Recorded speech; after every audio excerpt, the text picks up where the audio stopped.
नमस्कारः। अब हम अद्यतनीये यहाँ पर व्याख्याने मंत्र के भवतां प्रकार को देखेंगे। समेषां हार्दं स्वागतम्। कहा गया है जो कि अत्र वेदों में सामान्य देवता की रीते स्तुति जो की गई है वही यूजीसी निर्धारित मूल रूप पाठ्यक्रमानुसार से ऋग्वेद का विषय व्याख्यानं वस्तु रहा क्रियते। है। और महर्षि यास्क जो हैं वो 7वें अध्याय में प्रथम पाद से लेकर के अंतिम अर्थात चतुर्थ पाद पर्यंत देवता मंत्र आदि की चर्चा प्रस्तुत करते हैं। इसीलिए इसको दैवत कांड भी कहा जाता है। और कहते भी हैं, उसके प्रारंभ में ही कहते हैं अथातो दैवतम। वहां पर प्रथम अध्याय में वह मंत्र की विवेचना प्रस्तुत करते हैं और कहते हैं कि ऋषि जिस विषय की कामना करता है, उस विषय के स्वामित्व की इच्छा करता है, तो वह इच्छा करते हुए उस देवता की अर्थात तत्त देवता संदर्भित देवता जो है उनकी स्तुति करता है और वही उसके उस मंत्र के देवता माने जाते हैं।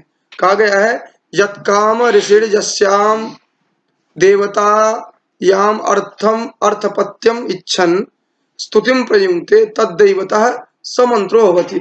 अर्थात जिसकी इच्छा से आप मंत्र प्रयुक्त किया जाता है वही उसके देवता होते हैं। महर्षि यास्क जो है मंत्र के विश्लेषण क्रम में कहते हैं कि मंत्र 3 प्रकार का होता है, प्रत्यक्षकृत मंत्र, परोक्षकृत मंत्र और आध्यात्मिक मंत्र। कहते हैं ताः त्रिविधः ऋषः परोक्षकृताः प्रत्यक्षकृताः आध्यात्मिक्यश्च। यहाँ पर ध्यान देना है कि ऋचा का अभिप्राय जो दिया गया है वो केवल ऋग्वेद से ही ग्रहण न करके अपितु समस्त मंत्रों का ग्रहण है। जैसे कि अब आप आगे बढ़ते हैं अन्य जगह पर ऋग्वेद के जो मंत्र उद्धृत किए गए हैं तो वहां भी उसी को आप एक्सेप्ट करेंगे। अब एक एक करके चर्चा करते हैं। कह रहे हैं प्रत्यक्षकृत मंत्र किसको कहेंगे, तो कह रहे हैं जेषु मंत्रेषु देवता समक्षे अस्ति। जिन मंत्रों में देवता सामने में है ऐसा मान करके स्तवन किया जाता है उनको प्रत्यक्षकृत मंत्र कहते हैं। और इस तरह के जो मंत्र होते हैं उनमें मध्यम पुरुष की क्रिया का प्रयोग मध्यम पुरुष क्रिया का प्रयोग किया जाता है और युष्मत् सर्वनाम का प्रयोग किया जाता है। और यहाँ पर जो एक लाइन निरुक्तकार दे रहे हैं उसी से आपको स्पष्ट रहेगा। यह कह रहे हैं अथ प्रत्यक्ष कृता मध्यम पुरुष योगा स त्वम इति चैतेन सर्वनामना। अथ प्रत्यक्ष कृता अर्थात प्रत्यक्ष कृत जो होंगे मंत्र उसमें क्या होगा, मध्यम पुरुष योगा, वहां पर मध्यम पुरुष का प्रयोग करेंगे। स त्वम इति च एतेन सर्वनामना, वहां पर त्वम इस सर्वनाम के द्वारा उनका प्रयोग किया जाएगा।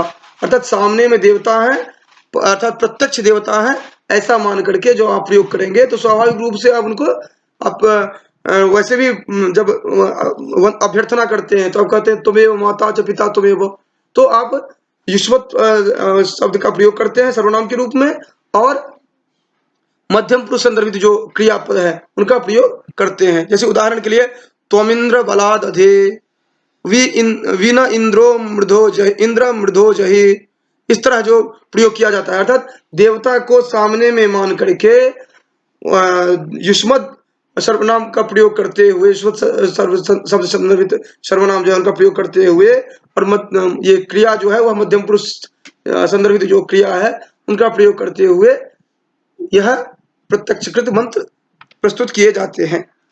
किंतु कुछ जगह क्या होता है कि इस तरह भी होते हैं जहां पर स्तुति तो प्रत्यक्ष किया जाता है किंतु देवता अप्रत्यक्ष होते हैं। जैसे कि मां चिदन्यत विशंसत कर्णवा अभिप्रगायत उपप्रपेत कुशिकाश्चेतध्वम। यहाँ पर देख रहे हैं जो कि इसमें साक्षात ये भी यहाँ प्रत्यक्ष मंत्र है, प्रत्यक्षकृत मंत्र है, लेकिन यहाँ पर साक्षात त्वम पद का प्रयोग नहीं किया गया है। अर्थात अभिप्राय यह है कि आप सामान्यतया तो त्वम पद का प्रयोग देखेंगे, मध्यम पुरुष की संदर्भित क्रिया को देखेंगे, लेकिन यह अनिवार्य नहीं है कि हर जगह ऐसा ही दिखेगा। कुछ ऐसे भी होंगे जो कि होंगे तो प्रत्यक्ष, लेकिन देवता जो है वह अप्रत्यक्ष रहेंगे।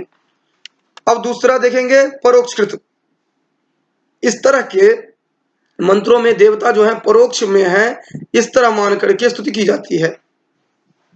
और इस तरह के मंत्रों में सभी विभक्तियों का, क्रियाओं का प्रथम पुरुष में प्रयोग किया जाता है।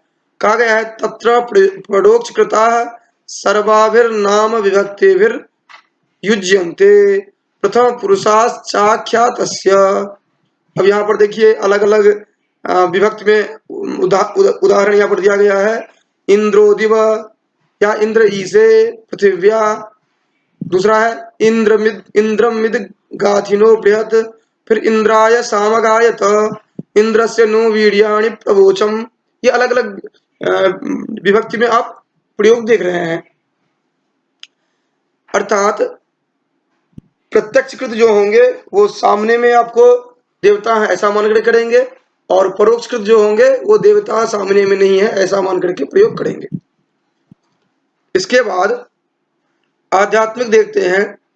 इस तरह के मंत्रों में देवता जो है स्वयं अपने विषय में कहते हैं, जो कि यहाँ पर मैं हूं ऐसा कह करके प्रस्तुत करते हैं, और क्रियापद का प्रयोग जो है उसी से संदर्भित होता है।